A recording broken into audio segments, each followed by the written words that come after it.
హాస్పిటల్లో డాక్టర్లు సెలైన్ పెట్టడం మనం చూస్తూనే ఉంటాం. కానీ చెట్లకు పెద్ద పెద్ద సెలైన్లు పెడితే ఇదేం మాయరోగం? చెట్లకు సెలైన్ ఏంటి? ఎందుకు పెడుతున్నారు? దానితో లాభం ఏంటి అనిపిస్తుంది కదా? అవును, మీరు అనుకున్నది నిజమే. కానీ ఆ సెలైన్తోనే విషాన్ని ఎక్కించి లక్షల్లో ఆదాయాన్ని పొందుతున్నారు. ఇంతకీ ఏమిటి సెలైన్ కథా కమామిషు అనుకుంటున్నారా? అయితే ఈ స్టోరీ చూడాల్సిందే.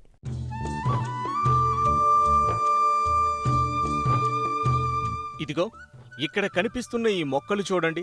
వీటికి సెలైన్లు వేలాడుతున్నాయి కదూ. ఇదేదో పిల్లలు ఆటలాడుకునేందుకు కట్టినవి కాదు.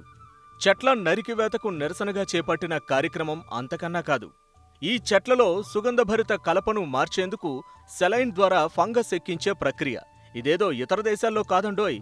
కృష్ణా జిల్లా బాపులపాడు మండలం మడిచెర్ల గ్రామంలో ఉంది ఈ క్షేత్రం.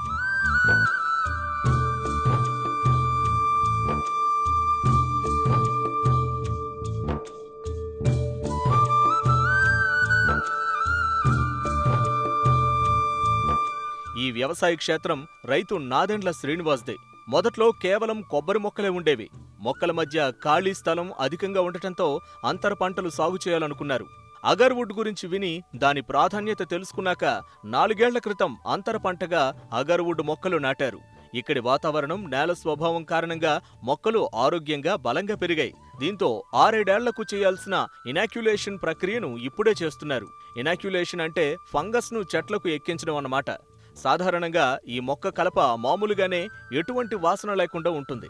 ఈ ఫంగస్ ఎక్కించినప్పుడు తన రక్షణ కోసం ప్రత్యేకమైన రెజిన్ను విడుదల చేస్తుంది. ఆ రెజిన్తో కలిసిన కలప అత్యంత ఘాటైన సుగంధ వాసనగా మారుతుంది. అలా మారిన హార్డ్వుడ్, సాఫ్ట్వుడ్కు అరబ్ దేశాల్లో విపరీతమైన డిమాండ్. అందుకే Malaysia, Thailand, Indonesia, Taiwan, Laos, Singapore లాంటి దేశాల్లో ఈ మొక్కలను అధికంగా పెంచుతున్నారు.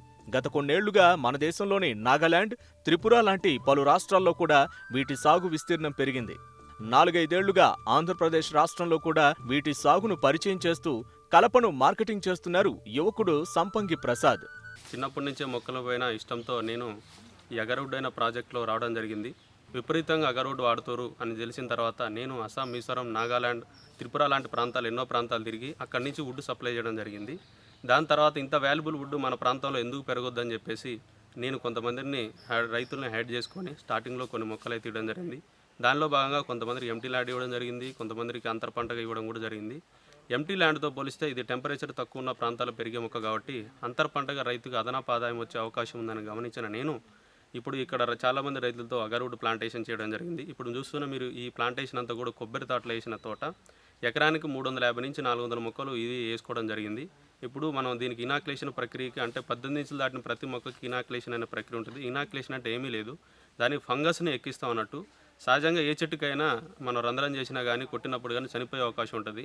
అగర్వుడ్లో ఉన్న విలువైన గుణాలు ఏంటంటే దీనికి దానంతట అది బతికే గుణం ఉండటం వల్ల మనం ఫంగిసైడ్ దీంట్లో చేసినప్పుడు చెట్టుకు రంధ్రం వేసి ఫంగస్ ఇచ్చినప్పుడు చెట్టు బతకడానికి ఒక విధమైన రెజిన్ విడుదల చేస్తుంది. ఆ చుట్టూ ఫామ్ అవడం వల్ల అది దుబాయ్, అరబ్ కంట్రీలలో విపరీతమైన ప్రైజ్ ఉండటం వల్ల ఎక్స్పోర్ట్ చేయడానికి గల కారణం ఉంది. అంత వాల్యుబుల్ పంట మన ప్రాంతంలో పెరుగుతుంది అని నేను గమనించి చాలామంది రైతు ఇప్పటికి 2,50,000 పైచులకు మొక్కలు ఇవ్వడం జరిగింది. ఇంకా నా దగ్గర 80,000 స్టాక్ అయితే ఉంది. అయితే వాస్తవానికి నేను చెప్పేది అంటే మీరు ప్లాంటేషన్ ఎక్కడైనా తీసుకోండి, మొక్కలు ఎక్కడైనా తీసుకోండి, డజన్ మ్యాటర్. కాకపోతే అగర్వుడ్ మొక్కని అంతర్ పంటగా సపరేట్ ల్యాండ్, సపరేట్ వాటర్ అవసరం లేకుండా విపరీతమైన డిమాండ్ ఉన్న అగర్వుడ్ పంటని రైతులు వేసుకోవాలనేది నా విన్నపం. రైతులు ఎవరైతే మన గవర్నమెంట్ కూడా అగర్వుడ్ విషయంలో చొరవ తీసుకొని అగర్వుడ్ వాల్యూ తెలుసుకొని హార్టికల్చర్ డిపార్ట్మెంట్ వాళ్ళతో కానీ మిగతా వాళ్ళతో కూడా అంతర్ పంటగా వస్తుంది కాబట్టి సపరేట్ ల్యాండ్ అవసరం లేకుండా రైతు దాని ఆదాయం తీసుకుంటూ అగర్వుడ్ పైన కూడా విలువైన ఆదాయం వితిన్ 10 సంవత్సరాల లోపలనే తీసుకునే అవకాశం ఉంది కాబట్టి ప్రోత్సహించి రైతుని గవర్నమెంట్ చొరవ తీసుకుంటుందని ఆశిస్తున్నాను. అయితే ఇది రైతులు ప్లాంటేషన్ చేసుకునేటప్పుడు మన దగ్గర 2 అడుగుల నుంచి 3 అడుగుల మొక్కలు, 4 అడుగుల మొక్కలు హైట్ను బట్టి ప్రైజ్ ఉండే అవకాశం ఉంటుంది. ఆ 50 రూపాయల నుంచి 40 రూపాయలు. కొన్నిసార్లు మనం దీన్ని అస్సాం నుంచి తీసుకొచ్చిన తర్వాత దీన్ని ఒక 4-5 నెలల పాటు ట్రీట్మెంట్లు చేసి వాతావరణానికి అలవాటు చేసి సడన్గా తీసుకొచ్చి ప్లాంటేషన్ చేసినప్పుడు 5 రోజుల పాటు దాన్ని ట్రాన్స్పోర్ట్లో ఉండటం వల్ల మొక్క దాని ఉనికిని కోల్పోయే అవకాశం ఉంటుంది. కాబట్టి 4-5 నెలలు ట్రీట్మెంట్లు చేసి ప్లాంటేషన్ ఇవ్వడం జరుగుతుంది. దీనికి పంట ఇప్పుడు ఏదైతే పామాయిల్కి మధ్యలో కొబ్బరి మధ్యలో కానీ 6 అడుగు కేవలం 6 అడుగు డిస్టెన్స్తో ఎకరానికి 350 మొక్కలు డ్రిప్ వేసుకున్నట్లయితే కేవలం దాన్ని ఒక ఫీటున్నర గుంట తీసి దానికి కొంచెం ఎరువు వేసినప్పుడు పామాయిల్ కొబ్బరికి వేసినప్పుడు దీనికి కొద్దిగా ఎరువు వేసుకుంటే దాని అది పెరుగుతుంది. అయితే దీని ప్రైస్ విషయానికి వచ్చినట్లయితే మనం ఇనాకులేషన్ చేసిన 2 years వెయిట్ చేయాలి. ఇప్పుడు ఉదాహరణకి ఈ పంట తీసుకున్నట్లయితే మనం ఇది 4 సంవత్సరాలు 3.5-4 సంవత్సరాల పంట. అంటే ఈ నేల స్వభావం మంచిది కాబట్టి ఇంకా విపరీతంగా తొందరగా హీల్డింగ్ అయితే అయింది, తొందరగా గ్రోత్ అయితే అయింది. అయితే నల్లరేగడి నేలలు కానీ తర్వాత చౌడు నేలలు కానీ దీనికి అనుకూలం కాదు. దీని సపరేట్గా వాతావరణం స్ట్రైట్గా దీని మీద పడకుండా కొంచెం పాక్షిక నీడ కల్పించినట్టయితే అగర్వుడ్ని విపరీతమైన గ్రోత్ వచ్చే అవకాశం ఉంటుంది. దీని కాల పరిమితి 10 సంవత్సరాలు ఉండే అవకాశం ఉంటుంది. అంటే మనం 6-7 సంవత్సరాలు అప్పుడు కరెక్ట్గా 6-7 years అప్పుడు మన ఇనాకులేషన్ అనే ప్రక్రియని దీని చెట్టుకు రంధ్రాలు పెట్టి దీనికి సెలైన్లు పెట్టి ఇనాకులేషన్ చేసిన 2 years తర్వాత అంటే రఫ్గా 7 సంవత్సరాలు 8 సంవత్సరాల కాల పరిమితి ఉన్న చెట్లకి ఇనాకులేషన్ చేసి 10 సంవత్సరాల తర్వాత కట్ చేస్తాం అన్నట్టు. దీని ప్రైస్ విషయానికి వచ్చినట్లయితే దుబాయ్ అరబ్ కంట్రీలో లోకల్ మార్కెట్లో కొంచెం తక్కువ ఉన్నప్పటికీ దుబాయ్ అరబ్ కంట్రీలో విపరీతమైన రేటు దీనికైతే ఉంది. అయితే వాస్తవానికి దీనికి వరస్ట్ రేట్ వచ్చేసి 10,000-15,000 రూపాయలు కేజీ ధర ఉంటే హైయెస్ట్ రేట్ అయితే 2,50,000 3 లక్షల వరకు కూడా ఉంది. అది మన రైతులకు కూడా ఇచ్చి ఆ ఇనాకులేషన్ నేనే చేస్తాను బైబ్యాక్ గ్యారంటీ ఇచ్చి మరి రైతుల్ని ఈ పంట వైపు ప్రోత్సహిస్తున్నాం. అది మళ్ళీ మార్కెటింగ్ చేసేది మేమే. స్టార్టింగ్ నుంచి ఎండింగ్ వరకు ఉండాలని చెప్పేసి గత 3-4 సంవత్సరాల నుంచి ఎలాగో నాకు మార్కెటింగ్ నా ఆధ్వర్యంలో ఉంది కాబట్టి ఇనాకులేషన్ కూడా మనమే చేయాలని రీసెంట్గా చాలా దేశాల్లో తిరిగి ఇనాకులేషన్ మెడిసిన్ ఇప్పుడు మనం వేస్తున్న మెడిసిన్ వచ్చేసి థైలాండ్, లావోస్ది, ఇంకా మన దగ్గర సింగపూర్ది ఉంది, తర్వాత మలేషియాది ఉంది. ఇట్లా 4-5 రకాల ఇంకో 10 మనకంటే ముందున్న 10-15 కంట్రీలు దీనిపైన బాగా రీసెర్చ్ చేసి గవర్నమెంట్ సపోర్ట్తో ఎంతో దీని విలువలు తెలిసిన గవర్నమెంట్ సపోర్ట్తో ఎంతో రీసెర్చ్లు చేస్తున్నాయి. అన్నీ తీసుకొచ్చి మన ప్రాంతంలో ఇనాకులేషన్ చేసి స్టార్టింగ్ నుంచి ఎండింగ్ వరకు ఉండాలనేది నా ఆకాంక్షతో నేను పనిచేస్తున్నాను. కొబ్బరిలో మట్టలు కొట్టినప్పుడు కానీ తర్వాత మనం మధ్యలో ట్రాక్టర్ తిరిగినప్పుడు కానీ మట్టలు ఎప్పుడన్నా మనం గల్లు కొట్టినప్పుడు కానీ అగ్రివుడ్ మీద పడి ఏమైనా డ్యామేజ్ అయ్యేదనే ఆలోచనలు చాలామంది కొంతమంది అపోహలు ఉన్నాయి. ఇది స్ట్రెచబుల్ పంట. తుఫాన్లు వచ్చినప్పుడు కానీ గాలి దుమ్ములు వచ్చినప్పుడు కానీ మనం ఒకవేళ మండ కింద దీని మీద పడితే మనం మండ తీసి మట్ట తీసి పక్కన పెట్టినప్పుడు మళ్ళీ స్ట్రైట్గా అయ్యే అవకాశం ఉంటుంది. దీని నుంచి మనం హైడ్రోసాల్ వాటర్ అంటే సాఫ్ట్ వుడ్ నుంచి హైడ్రోసాల్ వాటర్ తయారు చేయొచ్చు, చిప్స్ తయారు చేయొచ్చు. చిప్స్ మిగిలిన తర్వాత చిప్స్ తీస్తుంటే వచ్చే మళ్ళీ మిక్స్డ్ వుడ్ ఉంటుంది, దాని నుంచి ఆయిల్ కూడా తయారు చేసుకునే అవకాశం ఉంటుంది. ఇట్లా రకరకాలుగా అగర్వుడ్ నుంచి ఎన్నో ప్రోడక్ట్ క్రియేట్ చేసుకోవచ్చు. దీర్ఘకాలిక పంటల్లో ఇది వేసుకొని దీనికి ఎకరానికి 30,000 25,000 నుంచి 30,000 ఖర్చు అయ్యే అవకాశం ఉంటుంది ఓవరాల్గా రైతుకి. ఖచ్చితంగా రైతులు ఈ సాంప్రదాయ పంటలతో పాటు ఇలాంటి కమర్షియల్ ప్లాంట్లకు కూడా అంతర్ పంట వేసుకొని రైతు అదనపు ఆదాయం పొందాలనేది నేను ఆలోచిస్తున్నాను. ఇది ఇనాకులేషన్ చేసిన తర్వాత మనం 2 సంవత్సరాల తర్వాత చెట్టుకి 2 నుంచి 3 కేజీలు వచ్చే అవకాశం ఉంటుంది. అంటే ఓన్లీ హార్డ్వుడ్ మాత్రమే. సాఫ్ట్వుడ్ని మళ్ళీ మనం హైడ్రోసాల్ వాటర్గా వాడుకునే అవకాశం అయితే ఉంటుంది. రైతుకి చెట్టు నుంచి ఇప్పుడు వరస్ట్గా 10,000 రూపాయలు వేసుకున్నా కానీ 10-15,000 రూపాయలు వేసుకున్నా 350 చెట్లు రైతు వేసుకునే అవకాశం ఉంటుంది. అంటే 35 లక్షల నుంచి 40 లక్షల రూపాయలు కేవలం 10 సంవత్సరాల్లోనే రైతుకి అదనపు ఆదాయం వస్తుంది. కాబట్టి సపరేట్ ల్యాండ్, సపరేట్ వాటర్ అవసరం లేకుండా రైతులు దీనిపైన మొగ్గు చూపాలన్నదే నా మనవి. సాధారణంగా అంతర పంటలుగా దీర్ఘకాలిక మొక్కలైన శ్రీగంధం, ఎర్రచందనం లాంటి మొక్కలను నాటుతున్నారు రైతులు. అయితే అవి చేతికి రావాలంటే కనీసం 20 నుండి 25 సంవత్సరాల సమయం పడుతుంది. అది కూడా వాతావరణ పరిస్థితులు, నేల స్వభావంపైనే ఆధారపడి ఉంటుంది. కానీ అగర్వుడ్లో కృత్రిమ పద్ధతిలో కేవలం 9-10 ఏళ్లలోనే పంట చేతికొస్తుంది.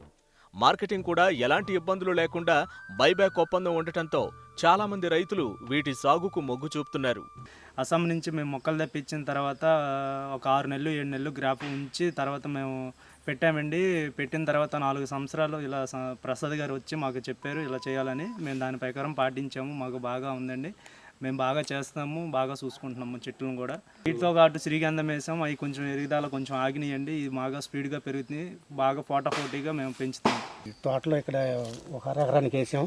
సపోర్ట్ ప్రసాద్ గారు వేయించారు. ఇక్కడ అన్ని రకాలుగా మొక్కలు చిన్నప్పటి నుంచి మొక్కలు కూడా ఇచ్చి సపోర్ట్ చేసి బాగా ఇస్తున్నారు ఆయన.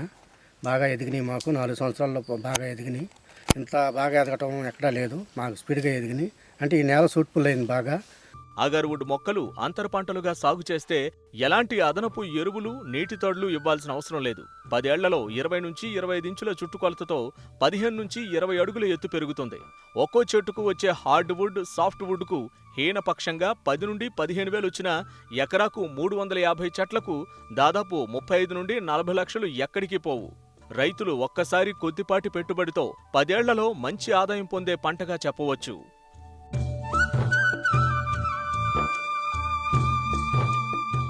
ప్రతిభ అక్కడి రైతులు అధికంగా ఆకుకూరలే పండిస్తారు. ఎటు చూసినా ఆకుకూరల తోటలు పరుచుకున్న పచ్చదనమే ప్రతిబింబిస్తుంది. కొన్నేళ్లుగా ఇక్కడి వారికి ఇదే వ్యాపకం, జీవనాధారం. తక్కువ పెట్టుబడితో పలు రకాల ఆకుకూరలు పండిస్తూ దగ్గరలోని మార్కెట్లో అమ్ముతున్నారు రైతులు. నిత్యం లాభదాయకమైన ఆదాయాన్ని పొందుతున్నారు. ఇంతకీ అది ఏ ఊరు? వాళ్ల పంటల ప్రణాళికలేంటో తెలుసుకోవాలంటే అయితే పోదాం పదండి.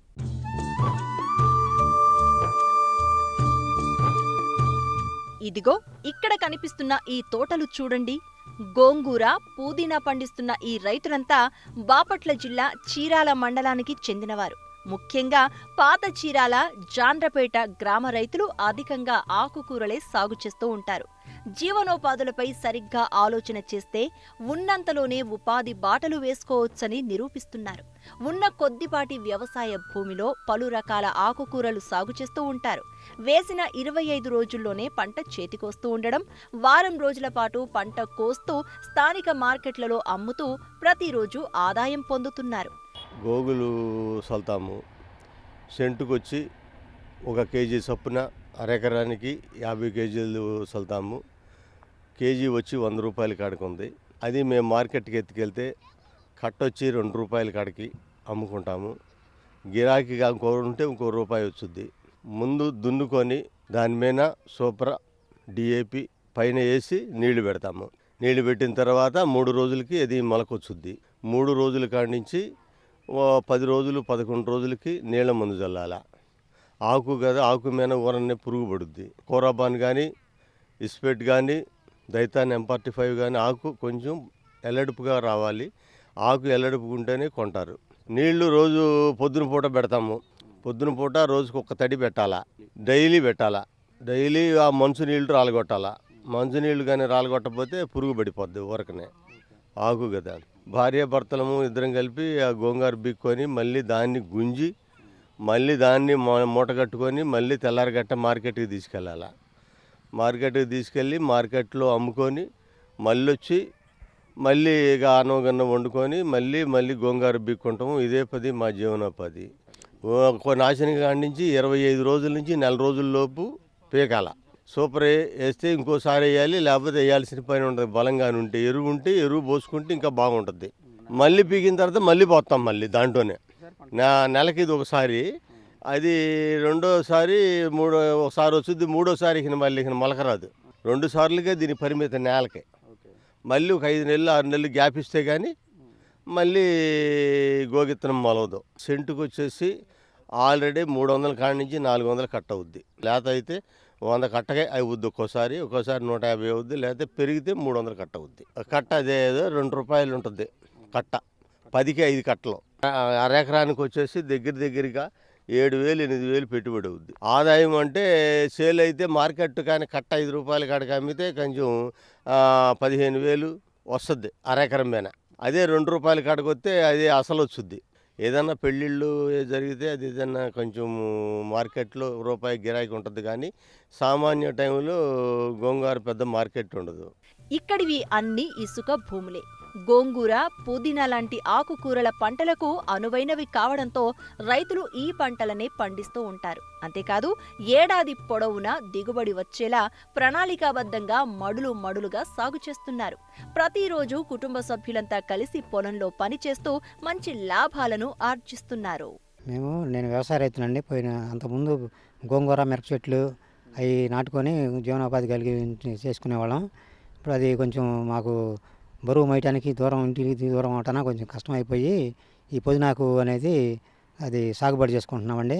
ఫస్ట్ ఈ పుదీనాకుని మార్కెట్లో కట్టల రూపేణా తీసుకొచ్చి అది నాటి కొద్దిగా బతికిన తర్వాత కొద్దిగా డెవలప్ చేసుకొని కొద్దిగా నాటుకుంటా ఇప్పుడుకి 1 సంవత్సరం 6 నెలల్లో ఒక 5 సెంట్లు నాటుకోగలిగాను. తర్వాత అదే కొంచెం డెవలప్ చేసుకుంటా నేను జీవనోపాధి గడిపిస్తున్నామండి.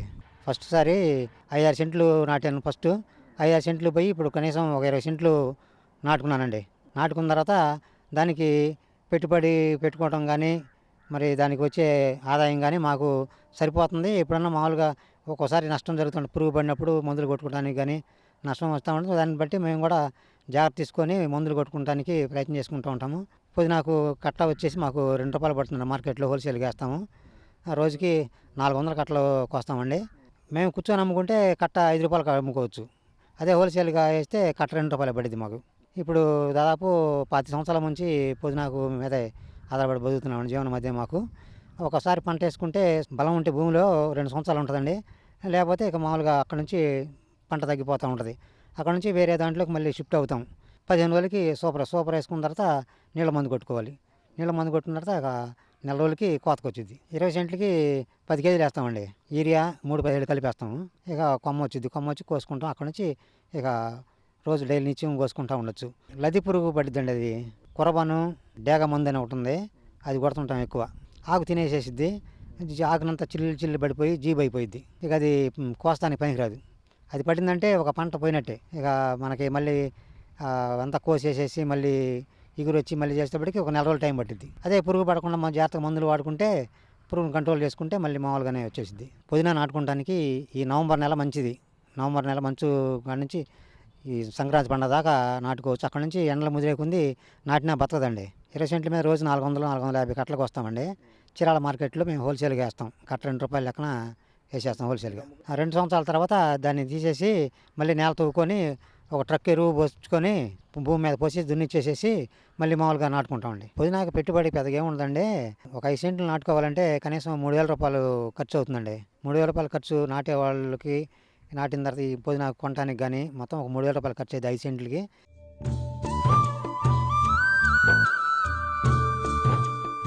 పని పాట లేని వారిని గాడిదలు కాస్తున్నావా అంటూ సంబోధిస్తుంటారు.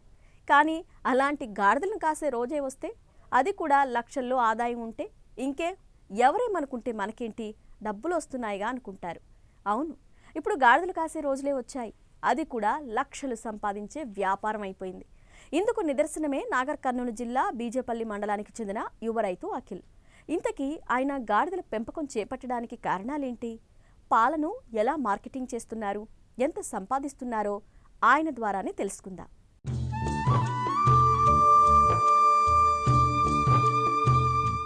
ఒకప్పుడు గాడిదలు కాయడం కులవృత్తిగా ఉండేది. సంచార జాతులు వీటిని సాకుతూ వాటి ద్వారా వచ్చే పాలను అమ్ముతూ జీవనం సాగించేవారు. కొందరైతే బరువులు మోసేందుకు సాకేవారు. అయితే కాలం మారింది. గాడిద పాలకు ఎనలేని డిమాండ్ పెరిగింది. ముఖ్యంగా కరోనా సమయంలో వీటి ధరకు రెక్కలొచ్చాయని చెప్పొచ్చు. మరోవైపు పాలల్లో అధిక పోషకాలు ఉండటంతో కాస్మోటిక్స్, ఫార్మా, ఆయుర్వేదంలోకి వాడేందుకు ఉపయోగపడుతున్నాయి. దీంతో కంపెనీలు కొనుగోలు చేసేందుకు ముందుకొస్తున్నాయి. ఈ డిమాండ్నే దృష్టిలో ఉంచుకొని కొంతమంది యువ రైతులు గాడిదల పెంపకం చేపడుతున్నారు. ఇప్పటికే అక్కడక్కడా చేపట్టి సక్సెస్ అయ్యారు. ఈ కోవలోనే నాగర్ కర్నూలు జిల్లా బిజేపల్లి మండలానికి చెందిన యువ రైతు అఖిల్ శివశక్తి ఫార్మ్స్ పేరుతో 18 ఎకరాల్లో గాడిదల ఫామ్ ఏర్పాటు చేశారు. ప్రస్తుతం రోజుకు 15 లీటర్ల పాల దిగుబడిని తీస్తున్నారు. వచ్చిన పాలను లీటర్కు ₹1,600 చొప్పున కంపెనీలకు అమ్ముతూ లాభాలను గడిస్తున్నారు. మెయిన్గా ఈ డాంకీ ఫామ్ స్టార్ట్ చేయడానికి ముఖ్య ఉద్దేశం ఏంటంటే, ఎన్నో రకాల బిజినెసెస్ ముందుగానే మేము చూసాము. హోటల్ బిజినెస్ కానీ, లేకపోతే ఇది క్లాతింగ్ బిజినెస్ కానీ, ఎన్నో రకాల బిజినెసెస్ చూసి అందులో ఉండే మంచి అంటే లాభ నష్టాలు అన్నింటినీ చూశాక మనము ఎక్కలేనిది కొత్తగా స్టార్ట్ చేయాలన్న ఉద్దేశంతోన మేము ఈ డాంకీ ఫామ్ని ఎంచుకున్నాము. మేము వీటి గురించి ఫస్ట్ రీసెర్చ్ అనేది చేసాము. ఈ మిల్క్ అనేది ఎక్కడ ఎక్కువ వాడతారు, ఏ కంపెనీస్ ఎక్కువ యూజ్ చేస్తారు ఏంటిది అనే ఉద్దేశంతోన ఫస్ట్ వాటి గురించి తెలుసుకున్నప్పుడు మనకి ఎక్కువ కాస్మెటిక్లో వాడతారు ఈ పాలని, ప్లస్ మనకి ఫార్మా ఇండస్ట్రీలో వాడతారు, ఆయుర్వేదిక్ కంపెనీస్లో వాడతారు. ప్లస్ ఈ పాలతో పాటు వీటి యూరిన్, వీటి డంగ్ కూడా మనకి వాడుకలో ఉన్నాయి. కొన్ని కంపెనీస్ అనేవి కూడా వీటి యూరిన్ కూడా వాడుతున్నారు. దాంతోపాటు వీటి గురించి ఫస్ట్ మనకి మార్కెటింగ్ గురించి తెలుసుకున్నాకనే నేను ఈ డాంకీ ఫామ్ స్టార్ట్ చేయడం జరిగింది. ప్లస్ నేను ఈ షెడ్ నియర్లీ మనకి ఈ షెడ్ కానీ డాంకీస్కి కానీ టోటల్గా మనకి 1 crore దాకా క్రాస్ అయిందండి. మనకి నియర్లీ ఈ షెడ్కి వచ్చేసరికి 30-35 lakhs దాకా ఖర్చు అయింది. రిమైనింగ్ నియర్లీ 60-65 lakhs దాకా మనకి డాంకీస్కి ఖర్చు అయింది. స్పెసిఫిక్గా నేను తెచ్చిన 3 different type of variety donkeys ఉన్నాయండి మిల్కింగ్ పర్పస్. ఫస్ట్ వచ్చేసరికి కత్యవాడి 50,000 నుంచి 70,000 బిట్వీన్లో ఉంటుంది. ప్లస్ వాటి మిల్కింగ్ కెపాసిటీ వచ్చేసరికి మనకి 1/2 లీటర్ నుంచి 750 ml దాకా మనకి మిల్కింగ్ ఇస్తుంది. దాని తర్వాత నెక్స్ట్ హలారీ వచ్చేసరికి మనకి 1 lakh దాకా ఉంటుంది ఒక్కొక్క డాంకీ వచ్చేసరికి. ప్లస్ మిల్కింగ్ కెపాసిటీ వచ్చేసరికి మనకి 1.5 లీటర్ దాకా ఇస్తుంది. ప్లస్ మనకి నెక్స్ట్ పొయిటూ డాంకీస్ ఫ్రెంచ్ బ్రీడ్వి మనకి ఒక్కొక్క డాంకీ వచ్చేసరికి 2.5 lakhs ప్లస్ ఉంటుంది. మిల్కింగ్ కెపాసిటీ వచ్చేసరికి 2 లీటర్స్ నుంచి 2.5 లీటర్స్ దాకా ఇస్తుంది. ప్లస్ ఈ 3 డిఫరెంట్ టైప్ ఆఫ్ డాంకీస్ ఉన్నాయి మన దగ్గర ఇప్పుడు. టోటల్గా మన దగ్గర ఇప్పుడు 64 డాంకీస్ ఉన్నాయి. ఈ ఫారెన్ బ్రీడ్తో కలిపి మనకి 69 డాంకీస్ ఉన్నాయి ప్రజెంట్ మన దగ్గర మన ఫామ్లో. నెక్స్ట్ మంత్లో ఇంకా ఒక 50 డాంకీస్ తెచ్చే ఉద్దేశం ఉంది. ప్రజెంట్ ఇప్పుడైతే నేను 10 to 15 లీటర్స్ దాకా పర్ డే తీస్తున్నాము మిల్కింగ్. నెక్స్ట్ మంత్ 15th నుంచి అలా ఎవ్రీ మంత్ 50 లీటర్స్ తీయాలన్న ఒక ఉద్దేశం ఉంది. ఎవ్రీ మంత్ ఎంత లేదన్నా 1500 లీటర్స్ నుంచి 2000 లీటర్స్ తీయాలనేది. ప్లస్ మనకి ఈ పాలని మనకి హెల్త్ బెనిఫిట్స్ కూడా చాలా ఉన్నాయండి. షుగర్కి కానీ, బీపీకి కానీ, థైరాయిడ్ కానీ, క్యాన్సర్ కానీ వీటిని ఈ పాలు తీసుకోవడం వల్ల చాలా బాగుంటుంది. ప్లస్ దగ్గు, దమ్ము, ఆస్తమా అలాంటి వాళ్ళకు కూడా బాగా పనిచేస్తుంది.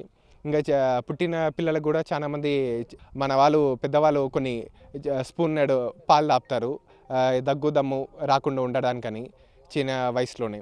ఆ విధంగా ఎన్నో రకాల హెల్త్ బెనిఫిట్స్ కూడా ఉన్నాయి ఈ డాంకీ మిల్క్ ద్వారా. ఇది కూడా ఒక మంచి బిజినెస్ అవుతుంది ఫ్యూచర్లో. దీని ద్వారా చాలామంది కూడా ఎంప్లాయ్మెంట్ పొందుతారన్న ఒక ముఖ్య ఉద్దేశంతో నేను ఈ ఫామ్ స్టార్ట్ చేయడం జరిగింది. తెలంగాణలో ఇది మన first farm, Shivashakti donkey farms. Plus ఇండియాలోనే లార్జెస్ట్ ఫామ్ మనది. టోటల్గా మనది 18 ఎకరాలు ఉంది. అందులో 6 acres వచ్చేసరికి మనకి షెడ్, మన యాక్టివిటీ ఏరియా ఉంటుంది. రిమైనింగ్ 12 acres వచ్చేసరికి ఫీడింగ్ పర్పస్ వేసాము.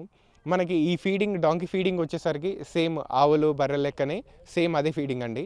మనకి స్పెసిఫిక్గా సూపర్ నేఫియర్, దశరథ గడ్డి, దాని తర్వాత మొక్కజొన్న కానీ, దాని తర్వాత నెక్స్ట్ స్వీట్ పొటాటో కానీ సేమ్ ఈ గడ్డి అనేది మనము ఇస్తుంటాము.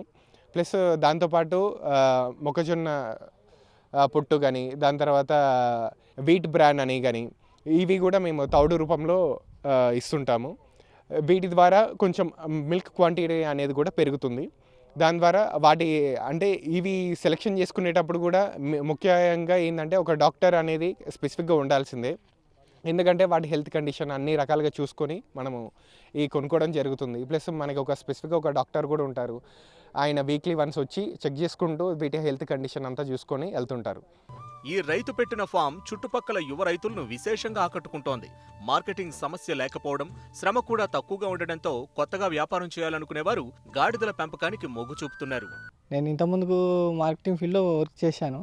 అందులో జాబ్ పర్పస్ కదా, శాలరీ సరిపోక చేయక అట్లాంటివి ఏం తెలియక తర్వాత ఏదో ఒక బిజినెస్ చేయాలని సెర్చ్ చేస్తే మా ఫ్రెండ్స్ని సలహా అడిగితే మా ఫ్రెండు ఇట్లా అరే గాడిదల బిజినెస్ బాగుంటుంది, అందులో ఒకసారి చూడరా అది అని చెప్తే ఒకసారి తెలుసుకుందాం, రీసెర్చ్ చేద్దామని చాలా వరకు తిరిగి చూస్తుంటే నాకు ఇక్కడ వేటి న్యూస్లో ఇక్కడ తెలిసింది, ఇక్కడ బిజినెస్ దగ్గరలో పెట్టారు ఒకసారి అన్నట్టు. ఇక్కడ వచ్చి చూస్తే చాలా వరకు చాలా బాగుంది, బడ్జెట్ ఎంత దాని గురించి తెలుసుకుని మనం కూడా ఇన్వెస్ట్మెంట్ చేసి మనం కూడా గ్రోతింగ్ అవుతామనే ఆలోచనతో ఇక్కడికి వచ్చాను. ఇక్కడికి వచ్చిన తర్వాత కూడా గార్డెన్లను చూస్తే చాలా వరకు చాలా బ్రీడ్స్ ఉన్నాయి, చాలా వరకు మనకు ఆదాయం కూడా చాలా బాగా సంపాదించుకోవచ్చు అన్నట్టు నేను అందుకోసం ఇక్కడికి వచ్చాను. గాడిదే కదా అని తేలిగ్గా తీసిపారేయకండి.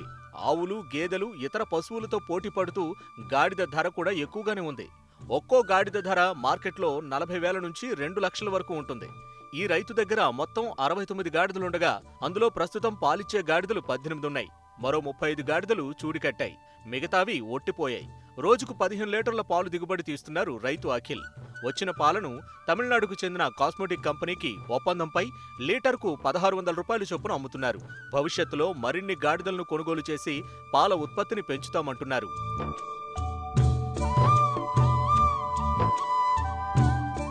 మరిన్ని ఆసక్తికరమైన విశేషాలతో ప్రతిభా బయోటెక్ కొకోలి సమర్పించు మట్టి మనిషి కార్యక్రమంలో మళ్ళీ కలుసుకుందాం. అంతవరకు సెలవు, నమస్కారం.